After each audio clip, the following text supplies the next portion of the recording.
The arrival of the Malk's fleet was not an invasion, it was an announcement. Their ships, vast ethereal constructs of living crystal, shimmered into existence above Earth's orbital defense grid, appearing less like war machines and more like fragments of a shattered galaxy. They hung there, silent, radiating an almost unbearable purity of light and a palpable sense of ancient, unchallenged power. For 3 days, they merely observed. Then, a single perfectly sculpted crystalline vessel, the luminous decree, descended into Earth's atmosphere, settling gently over the gleaming spire of Neo-Tokyo. A holographic projection, vast and blindingly precise, bloomed in the sky above the city. At its center was High Arbiter Yuva. Her form was the epitome of Malk's grace, a towering figure of interwoven, prismatic crystals that refracted light into a dizzying spectrum of colors, making her seem to shimmer and breathe like pure energy. Her facial facets, devoid of any discernible features save for 2 immense, multifaceted eyes that burned with a cool intellectual fire, conveyed an almost chilling serenity. Her voice, translated into flawless, resonant Terran standard, flowed across the globe, reaching every comm unit, every public speaker, every human mind. Greetings, inhabitants of designated planetary unit Earth 3. We are the Meok's hegemony. Our trajectory through this galactic arm has led us to your sector. Our analysis of your civilization, its socio-political structures, technological progression, and inherent biological frailties indicates a severe and irresolvable deviation from optimal universal development. Therefore, as per Hegemonic Universal Integration Protocol, Article 7, subsection Beta 9, we offer you a singular opportunity for graceful compliance. A new projection appeared beside Yuva, showing Earth, then Mars, then the fledgling lunar colonies, all slowly dissolving into dust. The simulation was quick, clinical, and utterly terrifying. We observe your species' propensity for conflict, Yuva continued, her voice utterly devoid of malice, only cold factual observation. A highly inefficient method of societal resolution. To expedite your integration and to minimize unnecessary resource expenditure, we propose a direct, champion-based resolution. Our 3 foremost combat harmonizers will face your chosen champions. Should your champions achieve victory, your species will be granted a prolonged period of autonomy before integration. Should they fail, compliance will be immediate. Your decision must be rendered within 0.05 standard planetary cycles. Choose wisely. And with that, the holographic projection vanished, leaving a stunned, terrified, and utterly bewildered humanity in its wake. Panic, predictable and widespread, erupted.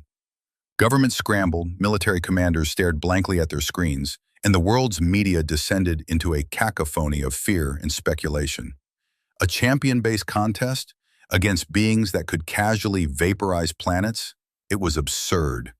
Yet, it was an offer, however grim, and humanity, for all its flaws, possessed an uncanny knack for clinging to the faintest glimmer of hope. The Global Council, a hastily assembled conglomerate of politicians, military leaders, and eccentric billionaires, deliberated for hours. What kind of champions? Fighters? Scholars? Engineers? The Meleks hadn't specified. But their combat harmonizers sounded distinctly like fighters. An arena was hastily constructed in the Gobi Desert, a vast, flat expanse where a hexagonal platform of reinforced plasteel rose from the sand. Around it, makeshift stands for official observers and global broadcast arrays. The Meleks did not land their ships. Instead, 3 crystalline shuttles, perfectly silent and seamless, descended from the luminous decree, hovering just above the arena floor. Yuva's holographic form reappeared above the arena, a shimmering, majestic presence. "We observe your designated champions," her voice chimed. Then a series of precise clicks indicating a detailed scan. A male, designated Captain Malone, exhibiting high musculature and blunt force trauma training.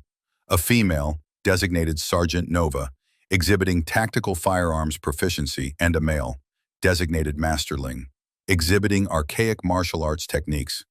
Their combat data is rudimentary. Captain Knuckles Malone, a mountain of muscle from the old-school underground brawling circuits, snarled at the projection. His face, a roadmap of past fights, was a mask of grim determination. "Rudimentary? I'll show you rudimentary, you glorified chandelier. Sergeant Nova, a cybernetically enhanced commando whose reflexes rivaled a combat AI, hefted her plasma rifle, its hum almost lost in the desert wind. Her jaw was set. They want a fight, they'll get a fight. Human style. Master Ling, a wizened old man from the Shaolin academies, stood perfectly still, his eyes closed, his breathing controlled. He was clad in simple gray robes, his hands gnarled but powerful. He merely nodded, a flicker of something ancient and unreadable in his gaze. Then, from the three Melek shuttles descended their champions. They were not clad in armor or wielding visible weapons. They were pure, sculpted crystal, taller than any human, their limbs ending in razor-sharp refractive edges. Their forms pulsed with contained energy, emanating a gentle hum that made the very air crackle. Melek's combat harmonizer Alpha, Beta, and Gamma. Alpha, the largest, pulsed with an aggressive crimson. Beta, swift and agile, shimmered with electric blue. Gamma, perfectly balanced, glowed with a serene green. Their movements were fluid, effortless, each step a perfectly calculated displacement of mass. Yuva's voice returned, infused with a subtle, almost imperceptible note of amusement. Our harmonizers do not rely on blunt force or ballistic projectiles. Their forms are attuned to universal energy fields. Their techniques are the crystallization of pure combat logic. Observe, human. You will find their proficiency unparalleled. The first bout, Captain Malone versus Harmonizer Alpha. Malone roaring charged forward, a whirlwind of fists and raw power. Alpha simply shimmered, and a focused beam of pure kinetic energy erupted from its chest, hitting Malone square in the gut. Malone, despite his immense bulk, flew backward, skidding across the plasteel platform, gasping for air, his vision momentarily tunneling. Alpha simply stood, serene, its crimson light pulsing with unwavering power. Malone, spitting blood, staggered to his feet. "You hit like a fairy," he bellowed, a very human insult that meant absolutely nothing to the Meleks. He charged again, swinging a haymaker. Alpha gracefully sidestepped, and its crystalline limb blurred, striking Malone with surgical precision. The captain collapsed, defeated, though thankfully not critically injured. Yuva's voice chimed. "Inefficient. Your champion's emotional input overrides optimal tactical response. His aggressive energy dispersal is easily countered." Next, Sergeant Nova, pragmatic and sharp. She opened fire with her plasma rifle, a volley of superheated bolts. Harmonizer Beta shimmered, and the plasma bolts, instead of impacting, simply dissipated, absorbed into its crystalline form, briefly making Beta glow brighter. Nova reacted swiftly, dropping her rifle and drawing a vibro knife, attempting to get close. Beta, with impossible speed, flowed around her, its blue form a blur, and a focused pulse of energy from its palm hit Nova's cybernetic arm. The arm seized, sparking, her enhanced musculature going rigid. Beta then touched her forehead with a delicate, razor-sharp finger, and Nova collapsed, unconscious, a faint, crystalline tremor running through her nervous system. Yuva's voice. "Still inefficient, your champion's reliance on primitive projectile force is easily neutralized." Her subsequent attempt at close-quarters engagement was predictable. Her enhanced physiology is merely a more complex biological system, still subject to energy disruption. Despair rippled through the human observers. It was hopeless. The Meleks weren't just stronger, faster, or better armed. They operated on an entirely different level of existence. Their logic was absolute, their control over energy total. What could flesh and blood do against crystalline perfection? As Master Ling slowly walked towards the center of the arena, his gait unhurried, a low murmur of bewildered apprehension ran through the human crowd. He was so old, so seemingly frail, compared to the Meleks' formidable harmonizer Gamma. Yuva's voice, now laced with a definite, cold amusement, filled the arena. "And now, your final champion, Master Ling? Our historical archives indicate this style of combat, Kung Fu, focuses on internal energy manipulation and fluid motion. We have integrated millennia of your species' historical combat data. This form is charmingly anachronistic. Its effectiveness against a direct energy harmonizer will be negligible. Prepare for final compliance. Master Ling bowed deeply to Harmonizer Gamma, a gesture of profound respect that the Meleks registered as an irrelevant cultural ritual. Gamma, pulsing with serene green light, adopted a perfectly balanced, energy-condensing stance. Then, Master Ling did something entirely unexpected. Instead of attacking, he began to move. Not fighting, but dancing. Slow, deliberate movements, flowing like water, breathing deeply. It was the ancient form of Tai Chi, executed with breathtaking precision. His movements seemed utterly irrelevant to combat, yet they possessed an undeniable, mesmerizing grace. Harmonizer Gamma, programmed for logical engagement, hesitated. Its sensors registered no aggressive intent, no energy signature. It was waiting for a threat that wasn't coming. Yuva's voice, now clearly irritated, cut through the silence. Human, this is not combat, this is meditative exercise. Cease this illogical display and engage. Master Ling, without breaking his fluid motion, opened his eyes. He looked directly at Yuva's projection, a faint, enigmatic smile on his lips. Ah, High Arbiter. But is it not better to win without fighting? Sometimes the greatest strength is not found in what you do, but in what you don't do. He continued his Tai Chi, flowing through the forms, his movements so perfectly balanced that they seemed to create tiny, almost imperceptible ripples in the very air around him. Harmonizer Gamma, trying to logically process the lack of aggression, began to experience minor internal processing fluctuations. Its serene green light flickered with increasing frequency. This display is disrupting Harmonizer Gamma's internal energy flow. Xylos clicked, his voice strained. The human's movements are creating unquantifiable micro-vibrations in the ambient energy field. It is illogical. Yuva's voice was sharp. Cease this absurd performance, human. Engage in direct combat or forfeit the contest. Master Ling finally stopped, his movements flowing into a perfect, still posture. He looked at Harmonizer Gamma, whose internal energy field was now in slight disarray, its green light dimming. The purpose of a demonstration is to illuminate, High Arbiter. We show you not how we fight, but why we fight. And sometimes, why we don't run. Then with a speed that belied his age, Master Ling moved. Not with a punch or a kick, but with a subtle shift of weight, a precise manipulation of his own internal energy. He didn't touch Harmonizer Gamma. He merely placed his hand a few centimeters from its glowing core, and with a focused breath, released a tiny, imperceptible pulse of ki, a concept entirely alien to Melek's logic. Harmonizer Gamma's entire crystalline form convulsed. Its internal light flared wildly, then dimmed to almost nothing. It staggered backward, its perfect balance shattered, its crystalline surface showing minute, almost invisible cracks. It had not been physically attacked, but its perfect energy harmonization had been utterly disrupted by an unquantifiable, invisible force. It collapsed, inert. Silence. Profound, agonizing silence. Even Yuva's projection flickered. Then slowly from the human crowd, a single, stunned cheer erupted, followed by another and another, until the Gobi Desert thundered with a collective roar of disbelief and exhilaration. Yuva's voice, though still modulated, now held a distinct chill. An anomaly, an unquantifiable energy signature. The data is insufficient. Your champion has violated protocol by utilizing an unknown energy form. Master Ling simply smiled, bowing again. Perhaps, High Arbiter, or perhaps your protocols are simply incomplete. You seek to categorize, we seek to innovate. And sometimes, innovation begins where your logic ends. He then gracefully stepped off the platform, leaving the inert Harmonizer Gamma as a monument to Melek's confusion. The Meleks had lost the first round, but they had not been defeated, merely baffled.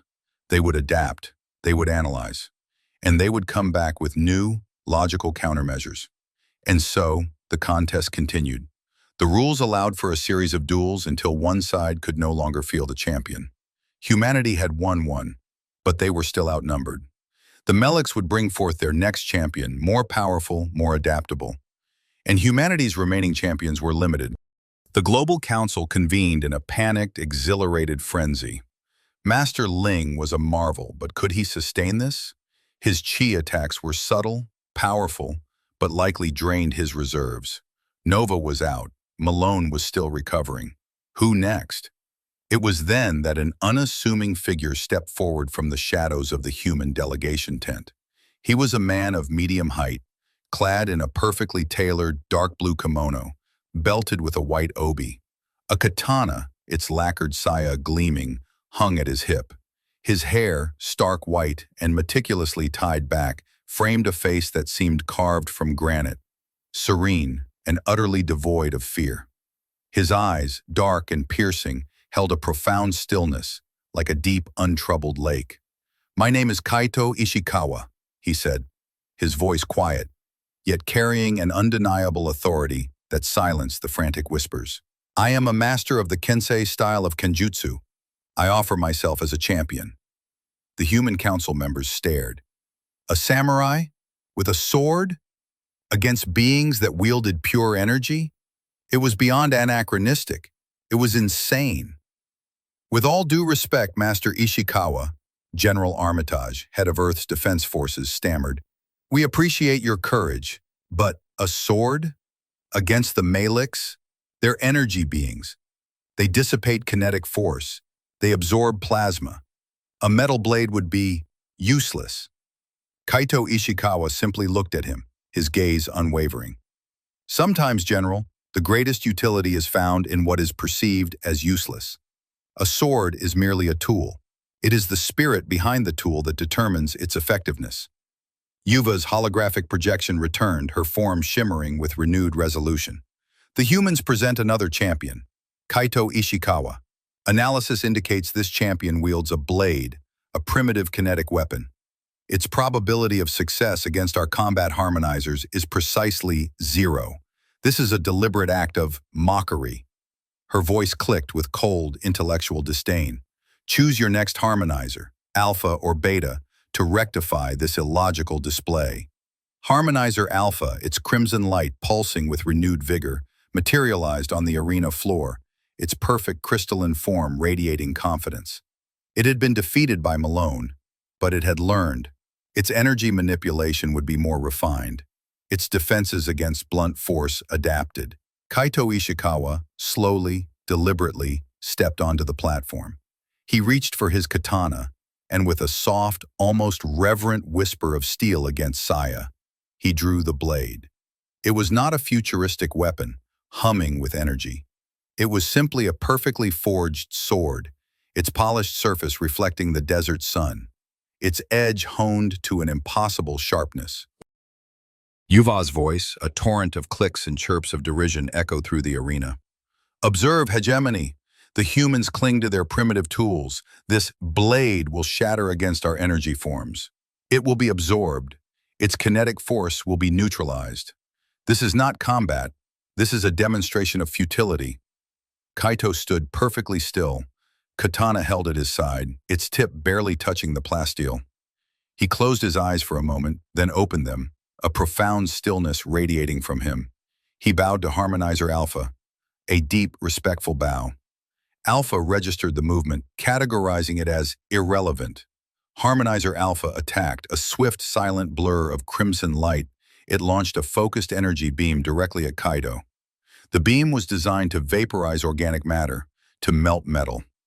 Kaito didn't move, not in the way the Maliks expected. Instead, with a speed that defied human perception, he raised his katana. It wasn't a block, it was a deflection. The blade shimmered, not from any internal power, but from the precision of its angle. The energy beam, instead of impacting, hit the perfectly angled surface of the katana and was not absorbed, not dissipated, but redirected. It lanced off the blade, screaming into the desert sky, harmlessly ionizing the air. Silence. Not just from the humans, but from the Maliks. Yuva's projection flickered violently. "Impossible!" Xylos clicked, his multifaceted eyes fixed on the screen. "The energy beam was redirected, its properties altered by a physical object. This defies all known energy transference laws." "Perhaps your laws are incomplete, Catharian," Kaito said, his voice calm, utterly devoid of triumph, as if he had merely performed a mundane task. He held his sword, its reflection of the sky utterly untroubled. A mirror does not absorb light, it merely reflects its truth. Harmonizer Alpha, its processing units struggling with this unquantifiable event, hesitated. It had expected impact, absorption, neutralization, not reflection. It attacked again, a wider, more diffuse energy burst, hoping to overwhelm the human. Kaito moved, not with brute force, but with elegant precision. He danced, a blur of blue kimono and gleaming steel. His movements were fluid, almost imperceptible, each step placing him in a position that seemed to avoid the energy, to flow around it rather than confront it. He was not just dodging, he was evading existence. The Malaks, who understood spatial coordinates with absolute precision, found their targeting algorithms failing, as Kaito simply wasn't there when their energy struck. His spatial signature is shifting. Yuva's voice was now laced with pure intellectual frustration. He is moving between perceived coordinates without measurable displacement. This is a logical fallacy. That's what we call agility. High Arbiter, a delighted Captain Malone bellowed from the human observation tent, now fully recovered and cheering raucously. It's when you're too damn quick for your own good. Kaito continued to evade, allowing Harmonizer Alpha to exhaust its energy output. The Meleks, accustomed to quick, decisive strikes, were baffled by the human's seemingly passive defense. Then, Kaito struck. Not with a wide, powerful swing, but with a single, incredibly precise cut. He didn't aim for Alpha's core, its limbs, or its head. He aimed for a single, almost invisible seam in its crystalline form, a minuscule point where two facets joined, a flaw only visible under extreme magnification. It was a flaw that the Meleks, in their pursuit of crystalline perfection, considered statistically insignificant. The katana sliced through the air, and with a faint, almost silent shing, it touched the imperceptible seam. There was no clang of metal on crystal. Instead, a high-pitched whine erupted from Harmonizer Alpha. Its crimson light flickered wildly, then a wave of visible discord ran through its perfect form. The microscopic flaw, once insignificant, had been touched, and the delicate energy harmonization within its crystalline structure began to unravel. Alpha vibrated violently, then, with a sound like 1,000 tiny bells shattering, it exploded not outwards, but inwards, collapsing into a pile of inert, dull gray crystalline dust. Silence, even more profound than before. The Melek's fleet, visible in the sky, seemed to collectively pause. Yuva's projection was utterly still, her light dimmed. Then the human crowd erupted, a roar of pure, unadulterated triumph, bewildered joy, and hysterical laughter. A samurai with a sword had just defeated an energy being. The absurdity of it was delicious. Yuva's voice, when it finally came, was thin, fractured. Unacceptable. The human weapon located an infinitesimal flaw. This violates the principles of efficient combat. Efficiency is not always perfection, High Arbiter, Kaito said, gently cleaning his katana with a small cloth, his movements serene. Sometimes, the smallest imperfection, when understood, can be the greatest weakness. A crack in your logic, is it not? The Meleks collective was in an uproar. Their logical framework had been challenged by a human with a piece of sharpened metal. It defied their very understanding of physics and combat. Yuva, still reeling from the first defeat, ordered Harmonizer Beta, the swift and agile one, to the arena. Harmonizer Beta, its blue light shimmering aggressively, instantly adopted an evasive, unpredictable pattern, learning from Alpha's defeat. It moved like lightning, launching rapid-fire energy darts, trying to overwhelm Kaito with sheer volume and speed. Kaito did not try to block or deflect every dart. Instead, he moved with the flow of the attacks, his katana a blur, creating a complex, shimmering web of movement. He was not just avoiding the darts, he was subtly altering the air currents around them, creating micro-vortices that caused the darts to wobble, to lose their precision. Then, with a sudden, unexpected lunge, he was inside Beta's guard, closer than any human should be. Beta, surprised, attempted a close-range energy burst. But Kaito's blade was faster. He didn't cut Beta. He used the flat of his blade, impacting Beta's perfect crystalline form with a rapid succession of precise rhythmic taps. Each tap was aimed at a different resonant frequency within Beta's structure, causing a cumulative invisible vibration. Beta's blue light began to strobe, a visual indication of severe internal disharmony. It tried to disengage, but Kaito was relentless, following its every evasive move, his sword tapping, tapping, tapping, like a relentless woodpecker. Yuva's voice shrieked. The human is inducing a harmonic resonance within harmonizer beta. It is causing structural instability. This is a form of torture. It is illogical and crude.